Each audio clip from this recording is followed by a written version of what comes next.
কলকাতা হাইকোর্টের প্রধান বিচারপতির এজলাস, চারপাশ একদম শান্ত, থমথমে।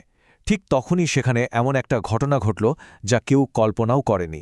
রাজ্যের প্রাক্তন মুখ্যমন্ত্রী স্বয়ং পায়ে হেঁটে এজলাসে প্রবেশ করলেন, আর তার পরনে একটি কালো আইনজীবীর গাউন। আজকের এই বিশ্লেষণে আমরা এমন এক আইনি লড়াইয়ের গভীরে যাব যা গোটা দেশকে একেবারে হতবাক করে দিয়েছিল।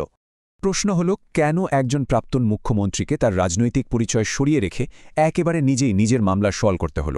কি এমন বিস্ফোরক জনস্বার্থ মামলা ছিল যার জন্য তাকে সরাসরি আইনি লড়াইয়ের ময়দানে নামতে হল? এই পুরো রহস্য জট খুলতে গেলে আমাদের একটু পিছিয়ে যেতে হবে। প্রথম পর্ব ২০২৬ সালের নির্বাচনের অঘটন। ২০২৬ সালের পশ্চিমবঙ্গ বিধানসভা নির্বাচনের ফলাফল। এটা এমন এক ফলাফল যা আগের সমস্ত হিসাব নিকাশ সম্পূর্ণ বদলে দিয়েছিল। তথ্য বলছে বিজেপি বিপুল ব্যবধানে জয়লাভ করে ২০৭টি আসন দখল করে নেয়। অন্যদিকে তৃণমূল কংগ্রেস পায় মাত্র ৮০টি আসন। এই যে বিশাল ব্যবধান, এটা শুধু ক্ষমতার হাত বদলই করেনি, জন্ম দিয়েছিল একদম নতুন রাজনৈতিক অস্থিরতার। দ্বিতীয় পর্ব, নির্বাচন পরবর্তী হিংসার অভিযোগ। মমতা বন্দ্যোপাধ্যায় প্রধান বিচারপতির বেঞ্চে দাঁড়িয়ে একটি অত্যন্ত গুরুতর অভিযোগ আনেন।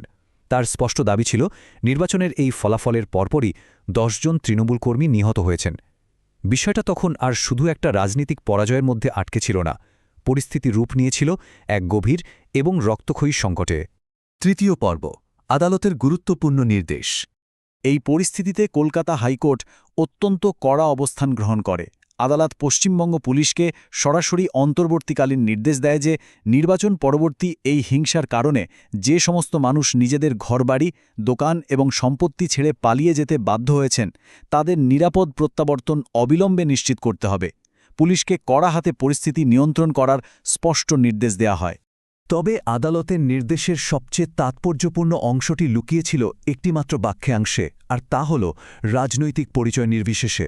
আদালত সম্পূর্ণ নিরপেক্ষ অবস্থান নিয়ে একদম স্পষ্ট করে দেয় যে কোনো ব্যক্তির রাজনৈতিক মতাদর্শ যাই হোক না কেন, দেশের নাগরিক হিসেবে প্রত্যেকে সমান সুরক্ষা পাওয়ার অধিকারী। তাহলে এই পুরো ঘটনা প্রবাহ আমাদের কি শেখায়?